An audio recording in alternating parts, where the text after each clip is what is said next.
gardien de... Bien, je vous propose qu'on commence par une petite prière.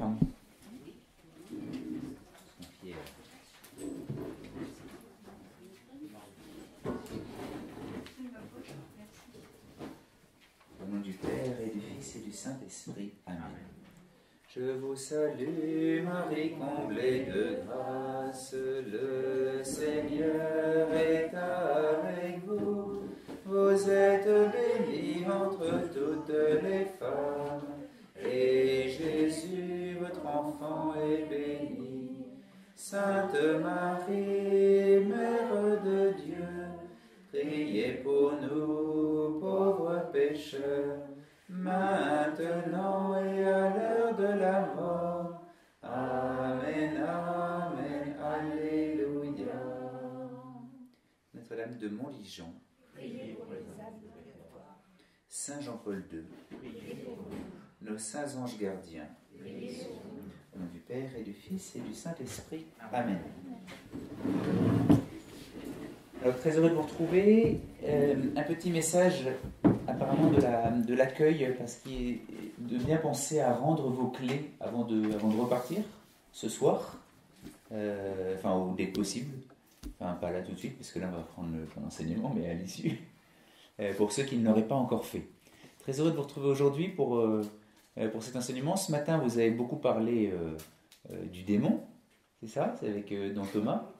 Et donc, cet après-midi, il reste 2 enseignements. Là, on va parler, le titre de l'enseignement, c'est « Gardé par les anges ». On va parler de l'ange gardien. Et ensuite, Jésus-Christ, chef des anges, le rapport, un petit peu, justement, enfin le lien entre le Christ et les anges.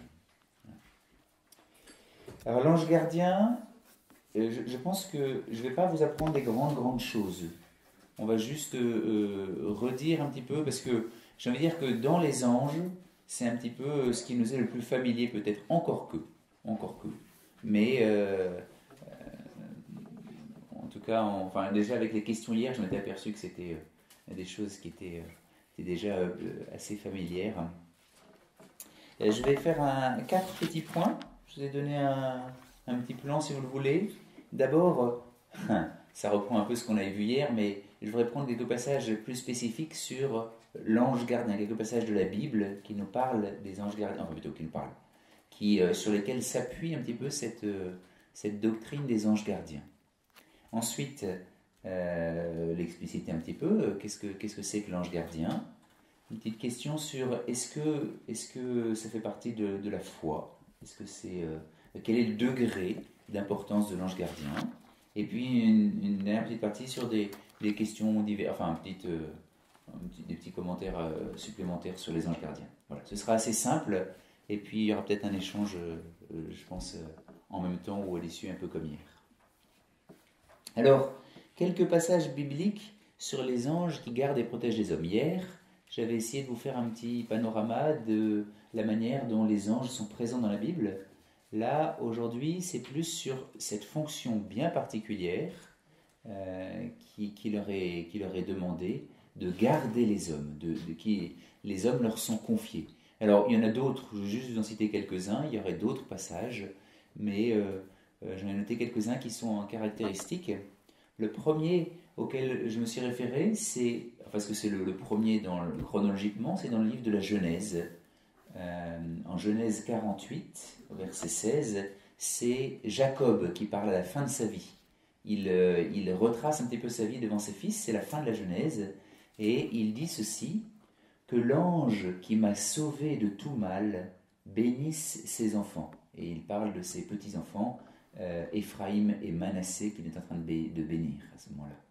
Et il y a cette expression qui est assez belle, que l'ange qui m'a sauvé de tout mal. Il relit sa vie, à la fin de sa vie, il relit un petit peu à la lumière de ce qu'il a vécu, et il se dit, voilà, l'ange qui m'a sauvé de tout mal, tout au long de ma vie. Donc, c'est assez beau. Ensuite, alors, il y en aurait d'autres, hein, je ne cherche pas à être exhaustif. Donc, parce que sinon, d'ailleurs, on ferait que ça, on prendrait toutes les citations, c'est pas le but. Mais c'est juste pour montrer qu'on retrouve ça quand même à plusieurs reprises dans l'Écriture. Dans le livre de l'Exode, au chapitre 14, au verset 19, vous avez cela. qui est l'ange gardien de tout le peuple, pas d'une personne. Mais c'est assez beau, c'est un passage qui est connu, puisqu'on le lit à Pâques chaque année. L'ange de Dieu qui marchait devant le peuple d'Israël se mit derrière eux, et la colonne de nuée qui les précédait partit et se tint derrière eux, de sorte que les Égyptiens et le peuple d'Israël ne se rejoignirent pas de toute la nuit. Et vous savez que dans la foulée, il va y avoir le passage de la mer Rouge, ils vont se rejoindre au point du jour, et la mer Rouge qui revient. Et donc, l'ange de Dieu qui marchait devant le peuple se met derrière eux, et c'est lui qui va garder le peuple pour que de toute la nuit, ils puissent être protégés des Égyptiens qui les poursuivent. Voilà, donc c'est assez beau ce passage. Alors, cet ange de Dieu, est-ce que c'est le Seigneur lui-même? Est-ce que en tout cas, c'est décrit comme l'ange de Dieu, et ça évoque déjà un petit peu cette notion d'un ange qui garde non pas une personne, là, mais tout le peuple. Toujours dans le livre de l'Exode, au chapitre 23, au verset 20, voici ce qui est dit donc au peuple. Voici que je vais envoyer un ange devant toi pour qu'il veille sur toi en chemin et te mène au lieu que je t'ai fixé. Respecte sa présence et écoute sa voix. Ne l'aigris pas, il ne pardonnerait pas vos transgressions, car mon nom est en lui. C'est le Seigneur qui parle. Et donc il dit, voilà, voici que je vais envoyer un ange devant toi pour qu'il veille sur toi en chemin et te mène au lieu que je t'ai prescrit. Voilà, là aussi, c'est une promesse de Dieu qui s'adresse à tout le peuple, et dans lequel lui dit, voilà, je vais envoyer un ange pour te garder et t'amener à bon port. Voilà, je saute des passages. On retrouve dans les psaumes plusieurs passages où on parle un petit peu. Là aussi, c'est pas directement l'ange gardien, mais c'est sur ces passages-là que va s'appuyer la doctrine de ce qu'on va parler, de ce qu'on je développer après, de ce qu'on appelle l'ange gardien. Voilà. Le psaume 33:8, bon, c'est pas forcément le passage le plus clair. L'ange du Seigneur campe alentour pour libérer ceux qui le craignent. Voilà, l'ange du Seigneur qui est près de nous, qui campe alentour pour nous libérer, pour libérer ceux qui aiment Dieu. Vous vous souvenez, dans le livre de Daniel, c'est cet épisode des 3 jeunes gens qui sont jetés dans la fournaise de feu. Je ne sais pas si ça vous dit quelque chose, hein, à Sidrac, Abednego et Misac, qui sont jetés, et en fait ils vont être gardés du feu par l'ange du Seigneur. Voilà, il va les garder de tout mal. Bon, on retrouve ça un petit peu. Tobie, on en a parlé. Alors Tobie, c'est l'archange Gabriel, mais on avait déjà parlé un peu hier, donc je n'insiste pas sur le fait qu'effectivement il prend soin de lui. Voilà. Il est gardé des dangers par Raphaël. J'ai dit Gabriel, c'est Raphaël que je voulais dire, pardon. Dans le psaume 90, c'est un passage important parce que celui-là vous le connaissez aussi. Il est cité par Satan au moment des tentations au désert. Psaume 90, les versets 11 et 13. Et pourtant, vous savez, Satan cite l'écriture. C'est impressionnant ce passage. Vous avez dû en parler ce matin peut-être? Non, pas tellement. Ouais. C'est assez fort ce passage des tentations au désert, dans lequel, en fait, dans la tentation au désert, Jésus répond à la première tentation en répondant à Satan par l'écriture. Il dit: l'homme ne se nourrit pas que de pain, mais de toute parole qui sort de la bouche de Dieu, qui est une citation du livre des Nombres, je crois. Enfin, qu'importe, une citation du Pentateuque. Et Satan, il voit cela, il s'aperçoit que Jésus joue sur le registre de l'écriture. Donc la tentation suivante, il dit: bah oui, il est écrit ceci.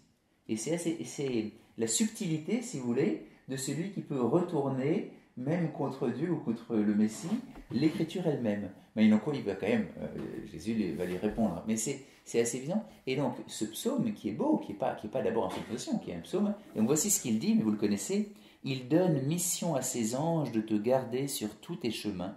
Ils te porteront sur leurs ailes, de peur que ton pied ne heurte la pierre. Tu marcheras sur la vipère et le scorpion. Tu écraseras le lion et le dragon. C'est assez fort d'ailleurs que Satan cite cela, alors que c'est un psaume qui est en train de dire qu'il va se faire écraser la tête, si vous voulez. Et donc Satan cite le psaume en disant: voilà, puisqu'il est marqué dans l'écriture qu'ils te porteront sur leurs ailes pour pas... Tiens, c'est peut-être ça les ailes des anges aussi. On avait parlé hier. Ils te porteront sur leurs ailes pour de peur que ton pied ne heurte la pierre. Donc jette-toi du haut du temple et tu verras que les anges te porteront pour que tu ailles sur le... Et en fait, ce sera une manière de manifester à tout le monde ta gloire. En te jetant de très haut, tout le monde verra quel miracle éclatant. Voilà. Et ce psaume-là, on peut l'utiliser comme psaume de protection avant de se coucher le soir. Alors, ce psaume-là, c'est le psaume qui est chanté dans l'office des complis tous les soirs par les moines. Depuis la réforme du Concile, nous avons des complis différents de chaque jour, donc nous on le chante le dimanche, c'était mis du coup le dimanche, le psaume du dimanche soir, mais les moines... Alors je ne sais pas comment vous faites, sœur Monique Marie, si vous chantez... Vous avez des complis différentes ou vous avez toujours le même complis tous les soirs? Différents chaque jour. Voilà, un petit peu comme nous dans la liturgie des heures, les psaumes sont différents chaque jour. Depuis si vous voulez, dans la réforme du bréviaire, ils ont voulu enrichir un petit peu. Enfin, bon, bref, toujours est-il que les moines, en revanche, ont gardé le principe d'avoir un seul office de complis que du coup ils connaissent par cœur parce que tous les soirs c'est le même, donc ils changent en toujours. Et c'est le psaume des complis, vous avez raison, au moment où on se couche. C'est le moment où il te garde, voilà, il te gardera. Et c'est assez beau, c'est une manière aussi de répondre à cette tentation finalement, de montrer que la parole de Dieu, elle est d'abord là. Enfin, Satan est capable de viser, mais en fait, elle est d'abord positive, elle est là pour nous garder. Et on reprend tous les soirs accomplis, enfin, les moines reprennent ça, ce psaume, parce qu'effectivement, il nous garde, les anges nous gardent, c'est la manière de peur que notre pied ne heurte la pierre. C'est le psaume 90, 91. Vous savez que les psaumes, il y a deux manières de les compter, et donc à chaque fois, on vous donne deux numéros. C'est 90, 91. Si vous cherchez un psaume et vous ne trouvez pas, c'est peut-être juste après ou juste avant, parce que selon la manière, enfin, il y a deux traditions pour compter les psaumes. On ne les a pas coupés au même endroit. Toujours est-il que donc, dans certaines Bibles, il sera marqué 91, dans d'autres, il sera marqué 90. Qu'importe, c'est le même psaume. Mais, voilà. Ou alors, je me trompe, c'est 89, 90. Hein. Oui, mais 90, 91 ou 89, 90, je ne sais même pas. Mais en tout cas, voilà, c'est dans un jour, il faudra qu'on uniformise tout ça. Et puis surtout, je vous l'avais déjà cité hier, mais le passage finalement le plus célèbre, celui sur lequel s'appuie un petit peu la tradition, c'est la parole de Jésus en Matthieu 18, verset 10. « Gardez-vous de mépriser un seul de ces petits, car je vous le dis, leurs anges dans les cieux, voient sans cesse la face de Dieu, qui est de mon Père qui est aux cieux. » Voilà. Gardez-vous de les mépriser, car leurs anges. Et donc, c'est vrai que c'est un peu là-dessus que c'est appuyé. Donc justement, je passe au petit 2.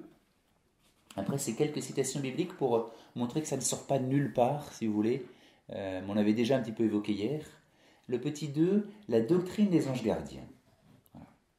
Alors, en partant d'abord de cette citation de Jésus de l'Évangile, donc en Matthieu 18, verset 10, je trouve ça assez beau de voir que... alors c'est vrai, Jésus parle des enfants, mais... les anges gardiens sont évoqués lorsqu'il est fait mention des petits. Et c'est assez beau. Ce n'est pas les puissants qui ont besoin d'un ange gardien. Enfin, si, certainement aussi, mais qui peut dire que les puissants, si vous voulez? C'est finalement, gardez-vous de mépriser un seul de ces petits. Et c'est vrai que si nous avons besoin d'un ange gardien, c'est justement parce que nous sommes des petits. C'est... Oui? Juste rapide, il y a les actes de l'apôtre aussi, quand Pierre est libéré de... Oui. Il y a beaucoup de, vous avez raison, il y a beaucoup d'autres passages. Pierre qui va être libéré effectivement de la prison. Il y a un passage intéressant dans cet épisode, du coup je fais juste un tout excursus, mais lorsqu'il revient, alors je ne sais plus exactement quel passage, mais il faudrait que je reprenne la parole exacte, mais lorsqu'il revient, les apôtres ne s'attendent pas à le voir revenir, il est en prison. Et celui qui va ouvrir leur dit Pierre est là. Et là, il y a les autres qui disent, à mon avis, ça doit être son ange. Il faudrait que je retrouve le passage, parce que c'est assez beau. Comme quoi, ils avaient déjà, enfin, les apôtres se disent, ça doit être son ange à Pierre, justement, qui le classe. C'est pas Pierre, lui, il est en prison. Mais c'est son ange qui est présent. C'est assez marquant, si vous voulez. Son ange. C'est un peu comme le coup de Jésus avec les petits. Leurs anges dans les cieux voient sans cesse la face de mon Père qui est dans les cieux. Donc effectivement, il y a comme non pas une possession, mais il y a comme une appartenance. Voilà. C'est les anges de ces petits. Alors, est-ce que chacun en a plusieurs ou pas? Jésus parle des petits et des anges. Après, qu'importe. Mais c'est à partir de ce passage-là qui est assez beau. Donc, je disais, on voit d'abord que c'est pour les petits, et puis leurs anges. Il y a comme une appartenance réciproque. Voilà, c'est l'ange de ce petit et le petit de cet ange, si vous voulez, qui est évoqué un petit peu par Jésus. Et c'est là-dessus qu'on, notamment, va s'appuyer. De manière plus générale que vis-à-vis des enfants, parce que là, à ce moment-là, Jésus parle des petits, et il faut redevenir comme les enfants. De manière plus générale, l'Église a développé sa doctrine sur les anges gardiens, qui est exprimée par Saint Basile. En fait, il y a beaucoup de saints qui ont parlé des anges gardiens, mais le catéchisme de l'Église catholique, qui est un petit peu justement ce à quoi on se réfère, cite Saint Basile. Donc, au numéro 336, ceux qui ont le catéchisme, il y a une citation de Saint Basile, que je vous lis. La citation est très courte. « Chaque fidèle a, à ses côtés un ange comme protecteur et pasteur pour le conduire à la vie. Chaque fidèle a à ses côtés un ange. Alors, on peut dire Saint Jérôme aussi, alors là c'est pas cité par le catéchisme, mais c'est pour montrer que, en fait, beaucoup de saints qui ont parlé de l'ange gardien, là je n'en cite que deux, on pourra en citer d'autres, mais pareil, je vais pas faire, c'est comme la vie, je vais pas vous faire un recueil de tout ce que les saints ont pu dire, ce serait trop long. Mais Saint Jérôme dit ceci: si grande est la dignité des âmes que chacune, dès sa naissance, a un ange préposé à sa garde. Si grande est la dignité des âmes que chacune, dès sa naissance, a un ange. Alors après, les théologiens parce que les théologiens ils aiment bien se disputer pour des questions parfois un peu futiles et en même temps intéressantes, parce qu'on se dit, bah oui, c'est vrai, tiens, en fait. Mais en soi, qui ne sont pas grande importance. Alors, est-ce que l'ange gardien, il arrive au moment de la naissance? Est-ce qu'il arrive au moment de la conception? Est-ce qu'on n'en a qu'un seul? Est-ce qu'on en a plusieurs? Alors, c'est à la fois des questions qui sont intéressantes, parce que ça, on se dit, après tout, on est un peu curieux, et en même temps, on ne passe pas non plus trop de temps, parce que c'est pas justement... Comment? Oui, oui, c'est ça. C'est intéressant que l'Église nous dise, l'Église nous dise, ouais, chaque personne, en tout cas, les saints nous disent ceci. On va voir juste après la question de l'importance de que ça a. C'est intéressant. Après, il peut y avoir des manières de comprendre différentes. Vous avez, je ne sais pas si vous avez remarqué, effectivement, Saint Basile disait chaque fidèle. Et donc, il y en a qui vont dire, du coup, ça veut dire que c'est que les chrétiens qui ont un ange gardien. Ensuite, l'Église peut dire, non, c'est tout. Voilà, on va se poser des questions. Mais finalement, au-delà de ça, ce qui est intéressant, c'est d'abord cette affirmation, qui est de dire, oui, des anges, nous sommes confiés à la garde d'anges. Oui? Saint Jérôme, c'est la suivante. Si grande est la dignité des âmes, que chacune, dès sa naissance, a un ange préposé à sa garde. Si grande est la dignité des âmes, que chacune, dès sa naissance, a un ange préposé à sa garde. Et donc, à partir un peu de cet approfondissement qui va avoir lieu c'est au IVe siècle que la question va vraiment se poser. C'est au IVe siècle, je vous ai dit, dans l'écriture, on le voit beaucoup les anges, mais c'est au IVe siècle que la doctrine de l'ange gardien va se développer, avec Saint Basile, justement, Saint Jérôme et d'autres, Saint Augustin. C'est ce qu'on appelle l'âge d'or de la patristique, le moment où tous les grands docteurs, tous les grands évêques vont... il y a beaucoup de saints à cette époque-là, c'est une époque assez extraordinaire, et qui vont beaucoup écrire, qui vont mettre en forme un peu la théologie. Et donc, ils vont écrire sur ce point. Et donc, la fonction de l'ange gardien, qui a été donc réfléchie un peu par l'Église, c'est de nous aider à chercher le bien. Donc, nous avons un ange qui est là pour nous aider à chercher le bien, pour nous garder contre les périls et pour nous protéger contre le mal. Voilà. C'est ça, en résumé un petit peu, la doctrine de l'ange gardien. La doctrine, je veux dire. Ce qu'est l'ange gardien, c'est un ange à qui nous sommes confiés, c'est pas tellement lui qui nous est confié, c'est nous qui lui sommes confiés plutôt, pour qu'il nous accompagne dans notre chemin vers le Seigneur, pour nous garder, d'où son nom d'ange gardien, comme un garde du corps, si vous voulez. Mais, voilà, on va détailler un petit peu ensuite. Je vais détailler donc. Alors, c'est quoi le troisième? Faire le bien. Je vous ai dit, aider à chercher le bien, nous garder contre les périls et nous protéger contre le mal. Ça, c'est moi qui écris ça comme ça, on pourrait trouver d'autres... c'est pas une citation du catéchisme, ça. J'ai commenté comme ça, si vous voulez. Alors, avant d'aller plus loin, la première question qu'on peut se poser, c'est est-ce que c'est de foi? C'est-à-dire, est-ce qu'on est obligé de croire à l'ange gardien? Est-ce que ça fait partie de... Alors, la réponse est un peu mitigée. Sinon, je vous aurais tout de suite dit, quand je vous ai parlé des anges, l'existence des anges, justement, l'existence des anges, c'est quelque chose qui fait partie de notre foi. Ça ne veut pas dire que tout le monde arrive à croire. Hein. On peut très bien dire, j'arrive pas à croire aux anges. C'est pas exactement la même chose de dire, en fait, les anges, je vois pas l'intérêt, je comprends pas pourquoi on nous parle des anges, du coup, j'arrive pas à y croire. C'est pas la même chose de dire ça que de dire l'Église dit n'importe quoi parce que les anges n'existent pas, ça je le sais. Et c'est pas la même chose de dire j'y arrive pas forcément, moi ça me parle pas, ça c'est une chose, ça veut dire que de dire je refuse. Vous voyez un petit peu la différence? On peut très bien dire j'y arrive pas, parce que ça fait, dans les mystères de notre foi, il y a des choses qui nous sont plus ou moins faciles, plus ou moins évidentes selon les personnes, et il y a des mystères auxquels on a du mal à croire. Ça ne veut pas dire qu'on y est opposé, mais c'est que sans que ce soit péjoratif d'ailleurs, parce qu'on est tous confrontés un peu à ça. Notre foi, elle a aussi un côté, notre intelligence a des fragilités, elle n'est pas forcément capable de comprendre. Le côté évident n'est pas présent, et la foi, c'est pas évident. Donc, moi, je ne suis pas choqué si quelqu'un me dit, j'arrive pas à croire à telle partie de la foi, si vous voulez. Croire les croyances, c'est quand même quelque chose d'assez subtil, ça peut être fluctuant, c'est pas toujours... Oui, on évolue aussi au cours de notre vie, on approfondit des choses, il y a des choses qui nous sont plus faciles à ce moment. Un enfant, vous lui parlez de son ange gardien, aucun problème. Un adolescent, il va dire, qu'est-ce que c'est que ce truc, moi j'y croyais quand j'étais petit.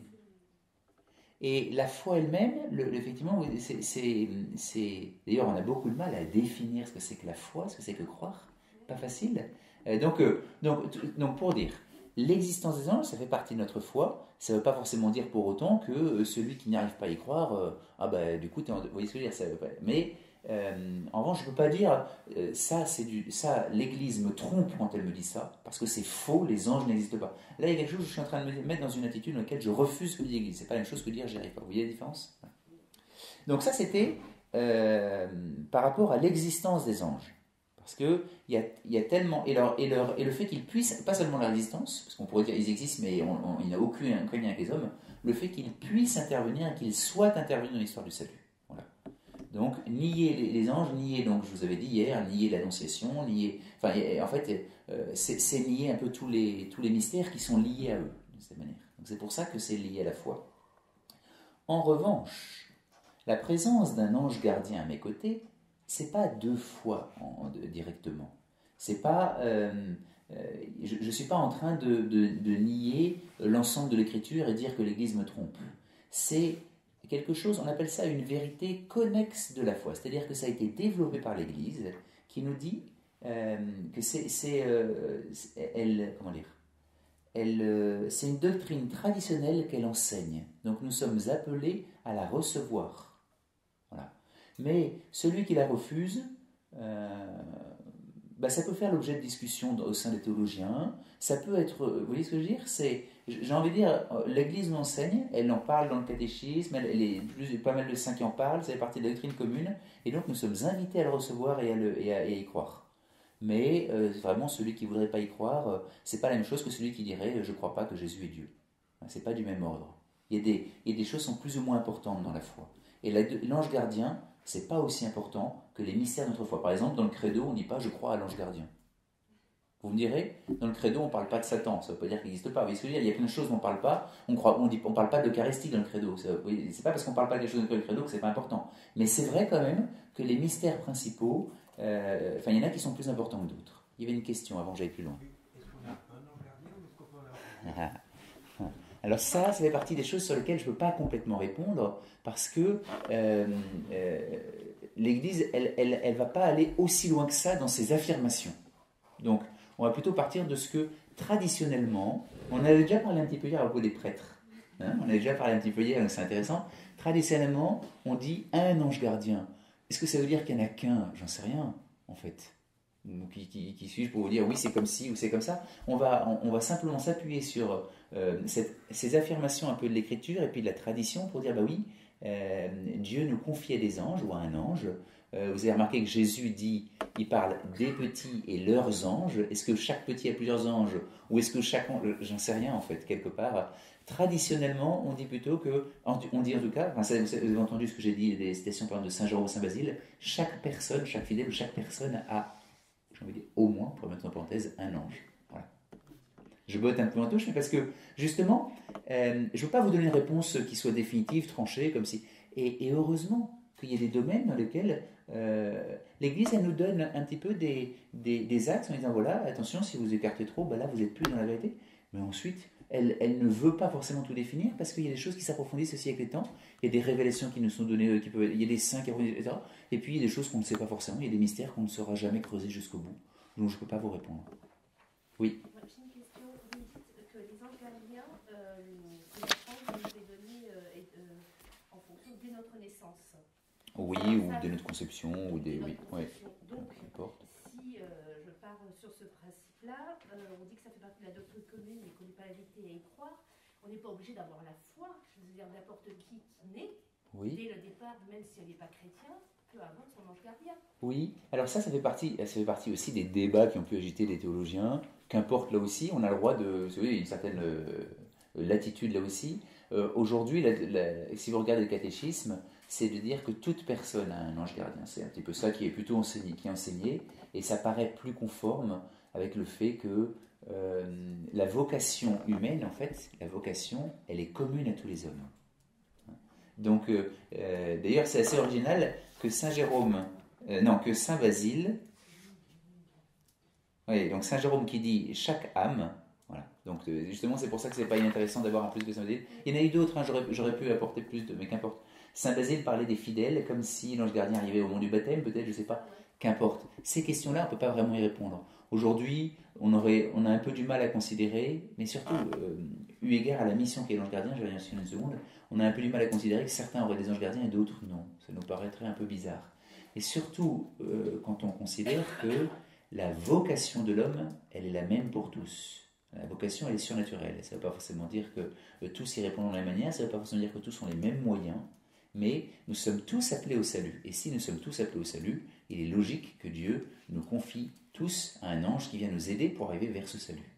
Voilà. Donc, ça me paraîtrait bizarre de dire que certains n'ont pas d'ange gardien si je crois aux anges gardiens. Voilà, je suis plutôt dans cette optique-là.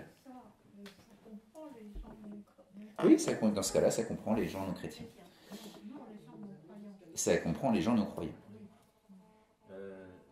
Il y avait pendant un temps une croyance populaire, comme quoi il y avait le bon ange d'un côté, l'ange gardien, et le mauvais ange pour chaque personne. Alors ça, on voit ça dans les BD. On voit le petit ange et le petit diablotin. Et ça nous dit quelque chose Alors je ne sais pas si on a chacun notre diable qui nous attire. Alors attitré, certainement pas. Un qui aime bien nous tourmenter, peut-être, je ne sais pas. Je ne sais pas trop poser cette question. Ça nous dit plus quelque chose sur le fait que il y a une certaine personnalisation. C'est une manière de raconter, ou avec les BD de dessiner, mais ça dit quelque chose. C'est pas pour rien si dès le paradis terrestre on voit donc Satan qui est présent, cette tentation avec le serpent, et en même temps, alors il n'y a pas la présence de l'ange gardien dans le paradis terrestre, parce que je vous dis, les récits de la Genèse avant la réparation du chérubin ne parlent pas des anges. En revanche, c'est assez intéressant de voir qu'au chapitre suivant, au chapitre 4, alors c'est pas un ange, hein, mais c'est la tentation de Caïn. C'est un passage que j'aime beaucoup, le passage de Caïn et Abel. Caïn, donc il est jaloux de son frère. Il est jaloux de son frère et il veut le tuer. Et c'est Dieu qui va s'adresser à lui, c'est pas un ange. Mais c'est comme si, après, il a eu la tentation, d'ailleurs c'est ce que va lui dire Dieu. Il va lui dire, le péché est tapi devant ta porte comme une bête féroce. Donc on imagine effectivement la bête qui est juste là, juste à côté de toi, là, tapis devant ta porte. Mais lui est en train de lui donner son conseil inversement Dieu. Il lui dit, mais tu peux le dominer, dit-il. Et ça représente un petit peu ça, si vous les avez, ça représente un petit peu comme s'il y avait quelqu'un qui nous aidait, puis il y a l'autre qui vient nous titiller, qui vient nous tenter. Voilà. Il se trouve que Caïn va céder à la tentation, mais c'est très beau cette parole. Avant le meurtre de Bel, Dieu qui dit, mais tu peux le dominer, tu peux y arriver. Et C'est peut-être pas un démon extérieur, mais un démon intérieur qui est à l'intérieur de nous. oui. On possède aussi cette faille en nous, Oui. l'homme. Oui, bien sûr. Oui, c'est pour ça que, en fait, représenter le petit ange et le petit démon à l'extérieur, c'est une manière de le représenter. Mais ce que ça veut exprimer, c'est que c'est dans notre cœur que se passe à la fois la tentation, le combat du bien et du mal, de cette manière. Ouais. La bonne et la mauvaise conscience. Ouais.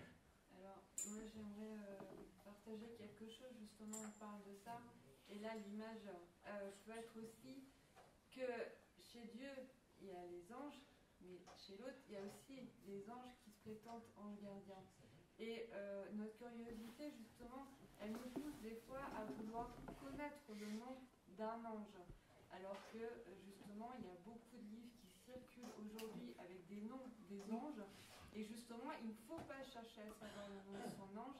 Il faut vraiment rester sur la religion catholique. Parce que moi, j'en parle parce que c'est ça qui m'a fait mon plongeon. C'est cette curiosité qu'on m'avait recommandée. Et c'est ça, je pense, le mauvais ange aussi, qui est à l'affût pour être là, pour rentrer. Alors, c'est assez mystérieux, ces histoires de nom des anges. Vous savez que Alors, avant de parler de l'ange, le principe du nom, on voit ça justement, encore une fois, dans la Genèse, que tout trouve son origine un peu là, hein, dans le deuxième chapitre de la Genèse. Dieu amène à l'homme tous les animaux pour qu'il leur donne un nom. Et donner un nom, c'est montrer qu'on a une certaine au moins autorité. C'est les parents qui donnent un nom à leur enfant, par exemple. Voilà. Parce qu'ils ont l'autorité parentale, ils sont les parents, donc c'est eux qui donnent le nom à l'enfant. Voilà.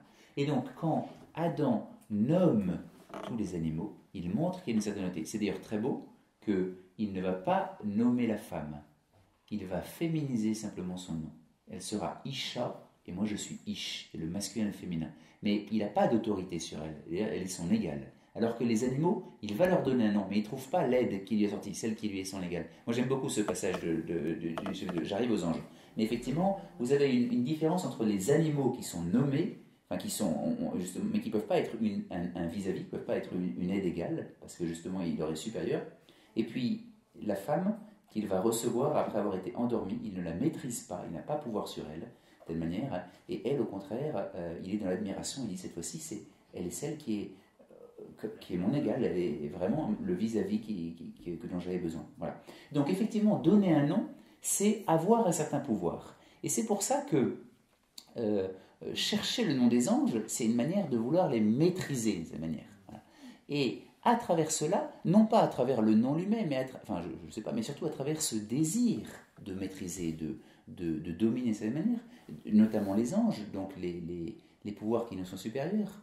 Il y a quelque chose qui n'est pas forcément très sain. Je rejoins ce que vous dites. C'est une curiosité malsaine, je veux connaître le nom de l'ange, mais en le connaissant, ça me permet d'avoir un peu de pouvoir sur lui.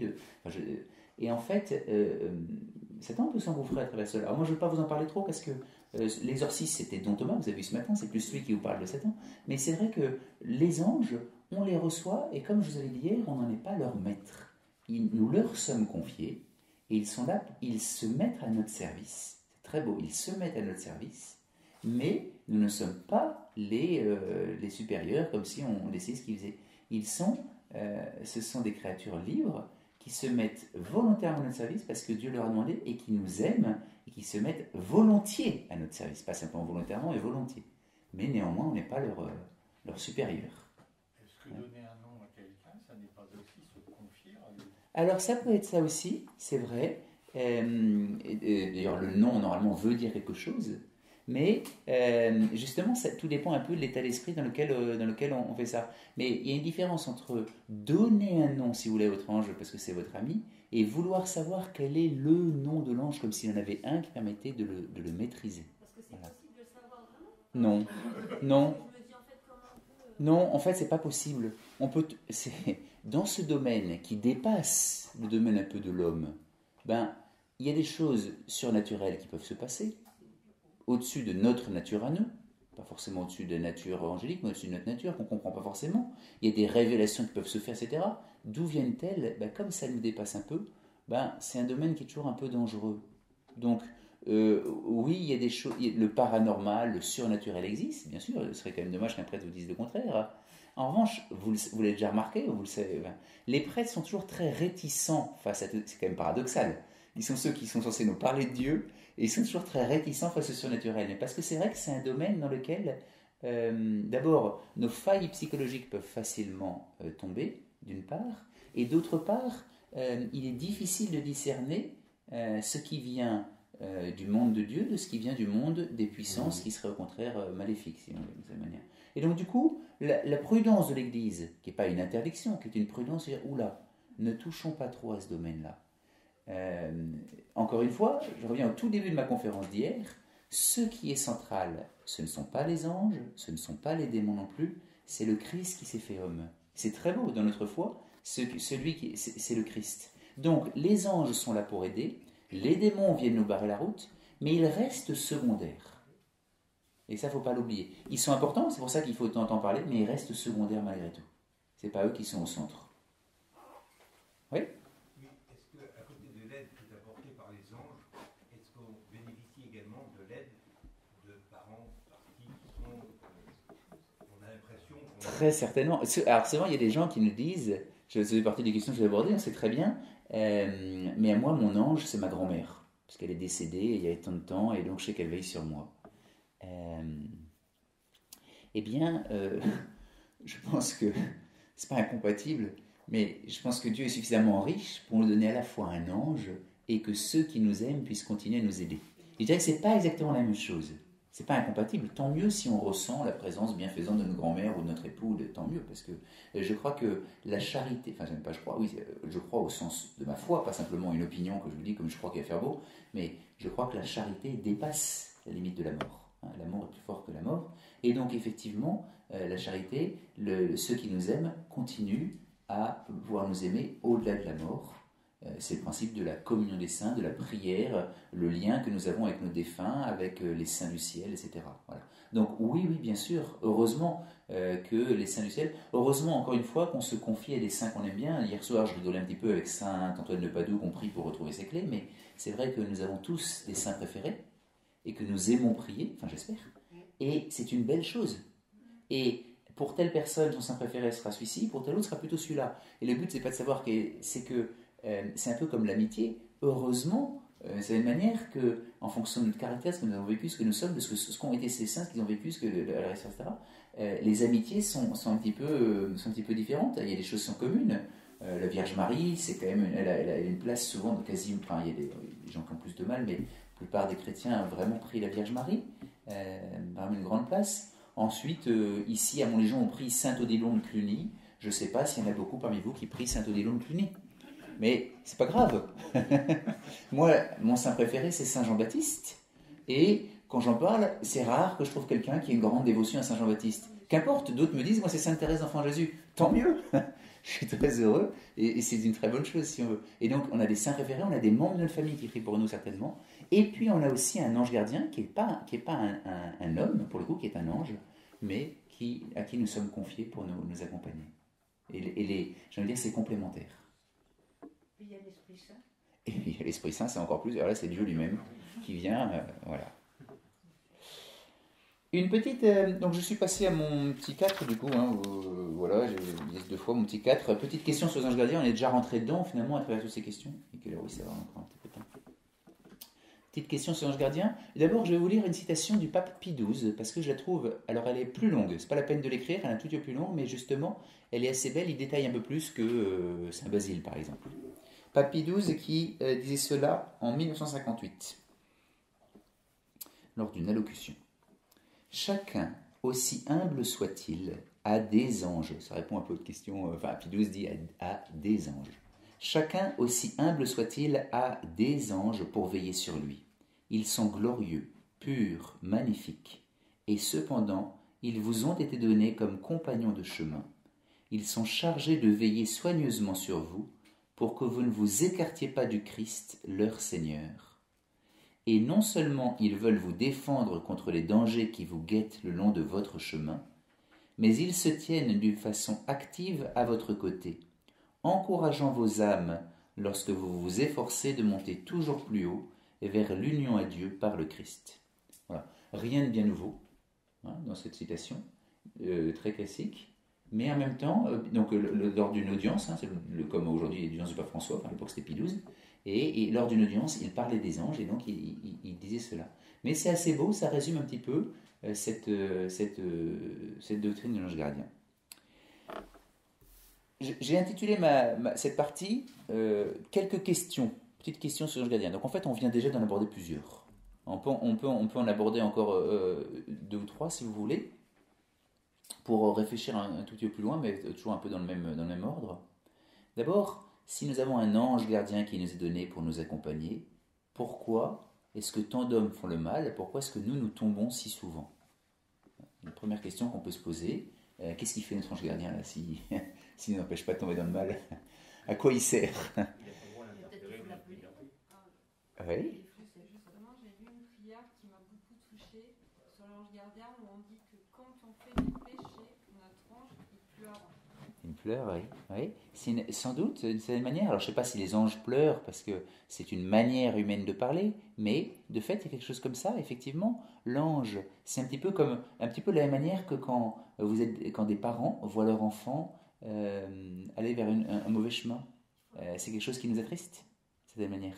Donc très certainement qu'il y a quelque chose où on veut essayer d'aider. Mais d'ailleurs, il y a quelque chose dans l'ange gardien qui ressemble un peu aux parents, un peu différent, parce qu'ils sont pas capables de nous fesser comme c'est pas exactement la même chose, d'ailleurs on n'est plus des enfants, mais ils n'ont pas forcément le droit, on n'a plus le droit aujourd'hui de toute façon, on n'a plus le droit. Donc, mais il y a quelque chose d'un petit peu similaire, il y a un moment où quand c'est plus un enfant, justement, quand c'est un adolescent ou un adulte, ça reste votre enfant, et qu'il prend un chemin que vous ne cautionnez pas, que vous déplorez, et il y a un moment où malheureusement, et certains d'entre vous en ont fait l'expérience, on peut le déplorer, on peut pas faire grand-chose.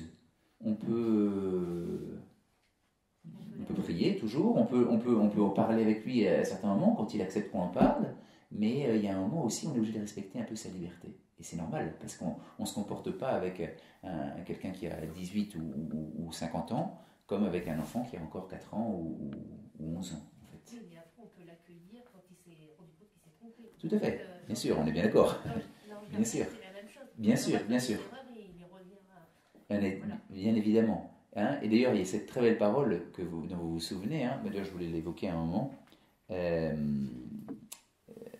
En vérité, je vous l'ai dit, il y a de la joie chez les anges de Dieu, plus pour un seul pécheur qui se convertit que pour 99 justes qui n'ont pas besoin de conversion. Hein, c'est Luc, chapitre 15, verset 10. Donc effectivement, on est bien d'accord. Ça fait partie de l'ange gardien. S'il y a un peu de la tristesse peut-être à nous regarder lorsque nous péchons, il y a de la joie à chaque fois que nous faisons quelque chose de beau, surtout lorsque il y a eu un peu du combat, il y a une conversion, il y a quelque chose de... C'est pas pour rien si la mention des anges gardiens dans la vie du Christ, enfin des anges gardiens, des anges, vous vous souvenez, je l'ai cité hier, elle arrive après les tentations.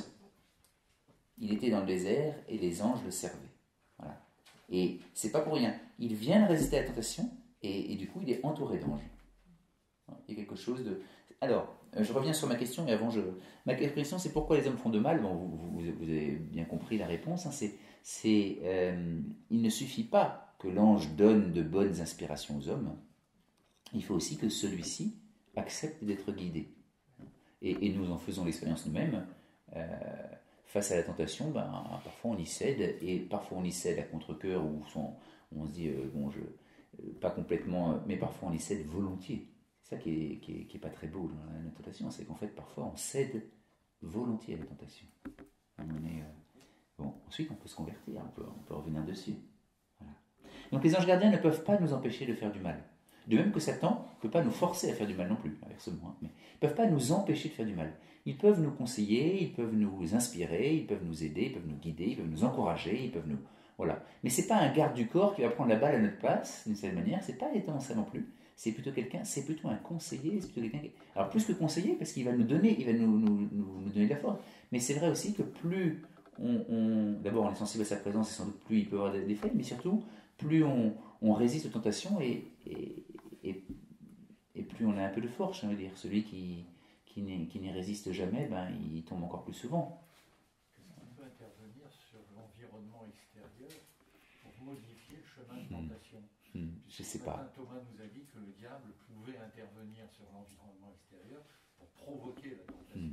Alors, si notamment vous avez dit ça, l'ange, ils ont pas la même nature. Je sais pas, vous avez vu hier, peut-être chaque ange a sa propre nature plutôt, qu'importe. Toujours est-il qu'ils sont du même ordre. Donc effectivement, avec quelque chose de plus puissant chez l'ange, parce qu'en plus il est envoyé par Dieu, il y a une mission qui est confiée, qui vient de Dieu, quelque chose de plus puissant. Mais en soi, par rapport à cette mission, ce que sa nature lui permet de faire, le démon, ça veut dire que sa nature permet aussi à l'ange. Donc dans ce cas-là, je dirais que c'est du même ordre.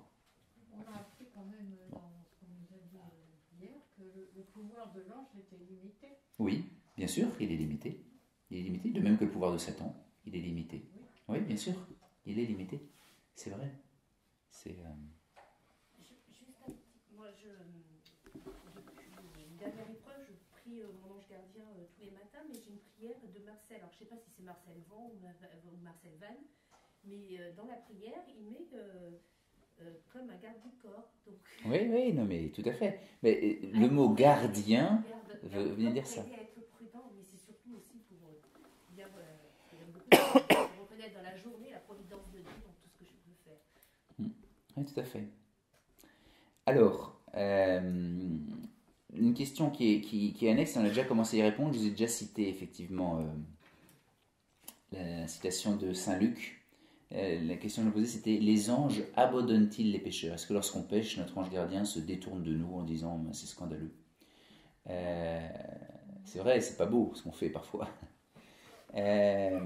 Donc toujours dans cette doctrine traditionnelle qui n'est pas formalisée par l'Église, il n'a pas dit c'est comme ça, je le définis solennellement, mais c'est ce qu'écrivent les papes. Vous voyez, je vous ai cité Pie XII, c'est un pape qui parle, vous avez les saints, etc. Donc il y a quelque chose de quand même d'une doctrine commune.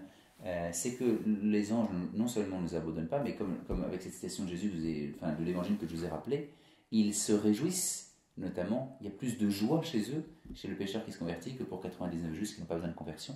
Et donc, il ne sait pas, maintenant je ne vais plus entendre parler de tout, terminé, c'est rompu, et vous voyez ce que je veux dire, c'est pas comme ça que ça se passe. Voilà. Donc, ils continuent de nous proposer leur assistance, même si nous n'en voulons pas. Oui ?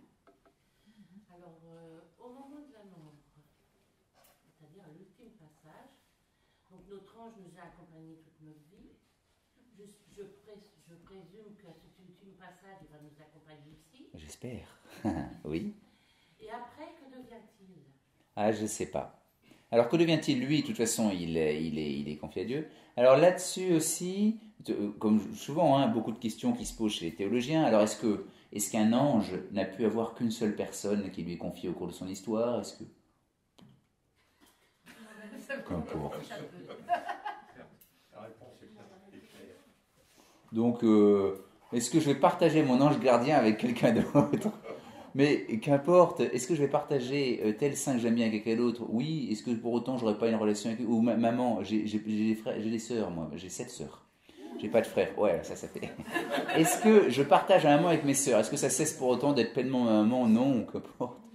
Même si c'est vrai que sur cette terre, on a du mal à être deux à la fois. Donc c'est vrai que maman, quand elle s'occupait de ma sœur, elle a plus de mal à s'occuper de moi, mais au ciel, Dieu se fait tout à tous. Donc je ne saurais pas répondre à votre question, quelque part. Tout est imaginable. On peut se dire que notre ange gardien, sa première mission, il revient au rapport, voilà, j'ai terminé ma mission, tiens, je t'en confie une autre. Voilà, peut-être que ça se passe comme ça. Ou alors, écoute, serviteur bon et fidèle, entre dans le jeu de ton maître, enfin il y est déjà de toute façon dans le jeu de mon maître, mais voilà, ta mission c'était d'accompagner cette âme, c'est vraiment tu seras l'ami particulier de celui-ci, pas d'un autre. Je ne saurais pas aller beaucoup plus loin, comme vous le voulez. Oui, il y a plein de questions, vous aviez... Si, allez-y, c'est pas... Ce que je voulais préciser, l'idée c'est, puisque ce matin on nous disait, même hier, que l'ange était immatériel. Oui. Si l'âme parle, l'âme est aussi immatérielle. Oui.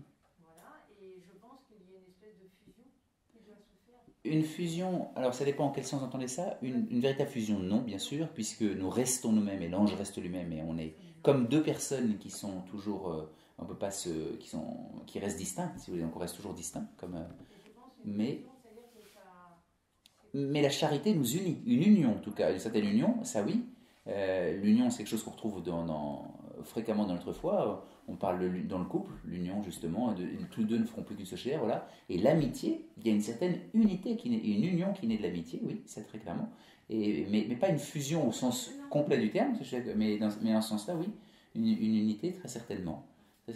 Après, nous sommes appelés, nous, à retrouver notre corps, le mystère de la résurrection de la chair un jour. Ça n'empêchera pas cette unité, bien sûr. Avec les autres saints du ciel, avec les anges, etc. Ouais. Donc, si nous, hommes, après la mort, nous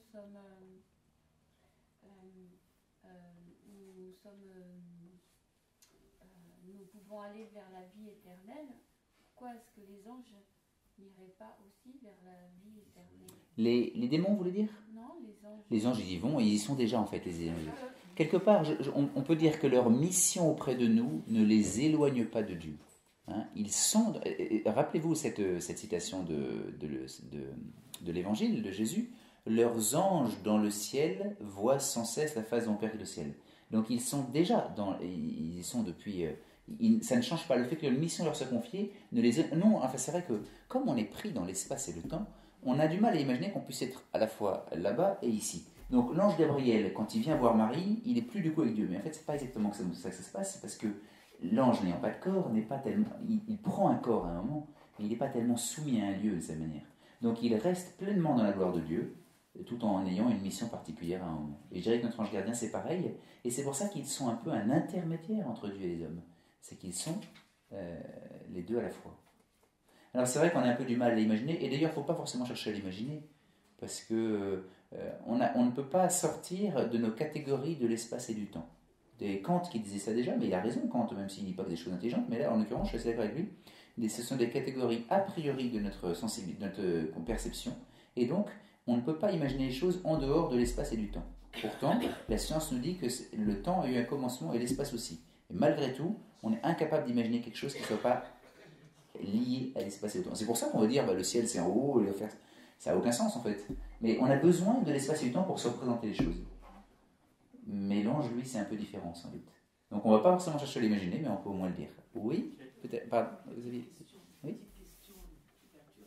Vous dites qu'on ne peut pas donner d'ordre, enfin pas d'ordre, mais de mission à nous-mêmes, à notre ange. À ce moment-là, pourquoi on lui demande de nous protéger? Parce que si on n'a rien à lui demander. Et puis moi, j'ai appris. Oui. Non. Et puis j'ai appris aussi, on disait, par exemple, quand vous avez quelque chose de difficile à faire, une entrevue, une négociation, etc., on disait, envoyez votre ange gardien en phase, pour qu'il rencontre. Oui, Saint Jean 23 disait qu'il faisait ça régulièrement, quand il est à quelque chose de difficile. Il y a une contradiction. Est-ce qu'on peut demander quelque chose? Non, alors, est-ce qu'on peut pas demander quelque chose? j'ai peut-être pas été assez précis hier, alors je le redis. Quand je dis qu'on ne peut pas donner d'ordre, je ne dis pas qu'on ne peut pas demander quelque chose à notre ange gardien. Je veux dire par là qu'on n'est pas le maître de l'ange gardien ou des anges, mais on peut, de même que dans une amitié, on peut très bien demander, on peut prier, de même qu'on demande à la Vierge Marie de prier pour nous, on ne lui donne pas l'ordre de prier pour nous. Quand on dit Sainte Marie, Mère de Dieu, priez pour nous, ce n'est pas un ordre qu'on lui donne, même si on le dit à l'impératif, c'est une demande. Et de la même manière, avec l'ange, vous pouvez demander, bien sûr. Donc je veux pas que vous reteniez effectivement ce que je dis, que vous pouvez pas. Au contraire, ça veut dire que cette session aurait été à l'inverse qu'il faut. Si vous en retenez en vous disant je peux même pas parler à mon ange gardien parce que je vois une ordre, ne retenez surtout pas ça. Retenez au contraire que vous pouvez prier votre ange gardien. N'hésitez pas à le faire. Oui, et puis lui suggérer. Exactement, oui, tout à fait, bien sûr. Oui, vous aviez une question, madame. Pardon, j'ai vu aussi. Vous avez une question, madame?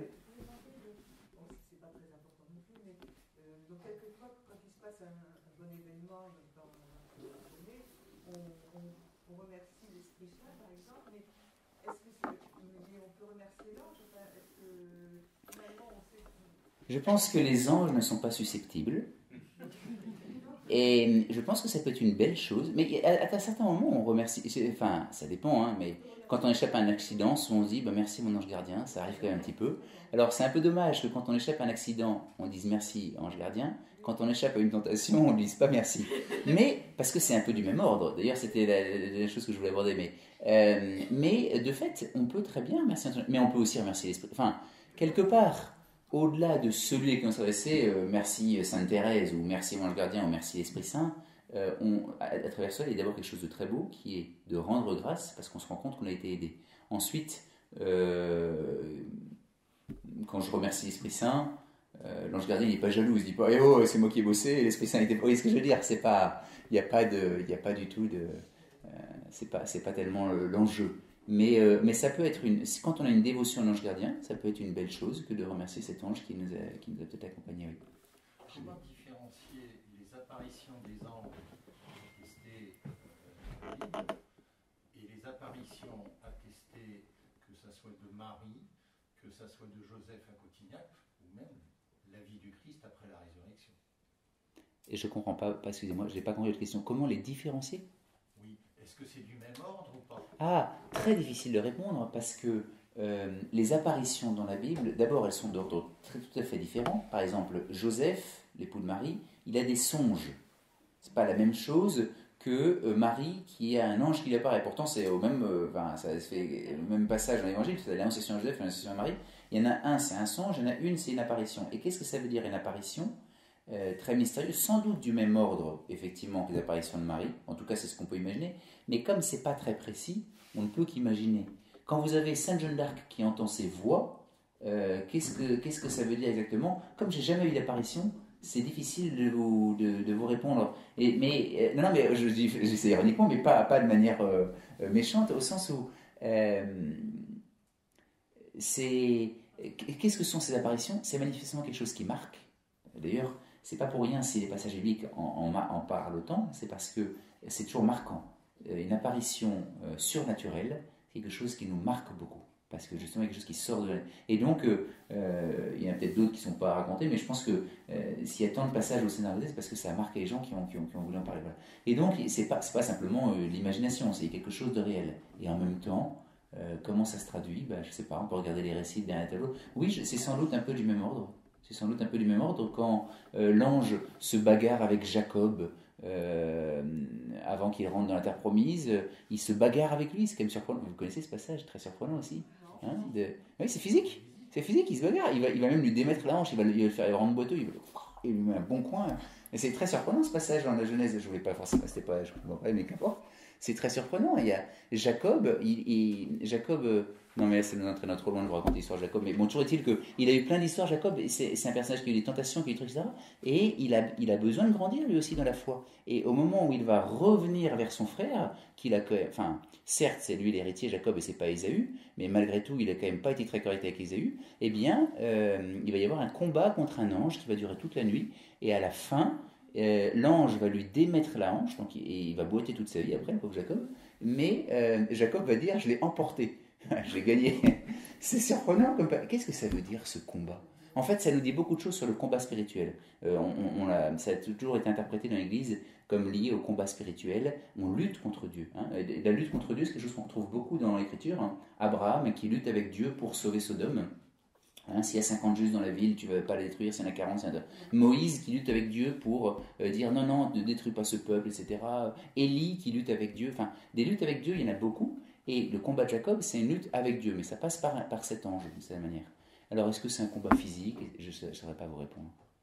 J'entends, moi, ce récit de la Bible, j'y lis beaucoup de choses, j'entends qu'il dit quand même qu'il était déboîté. C'est un peu comme Saint Paul qui dit qu'il y a une écharpe dans la chair.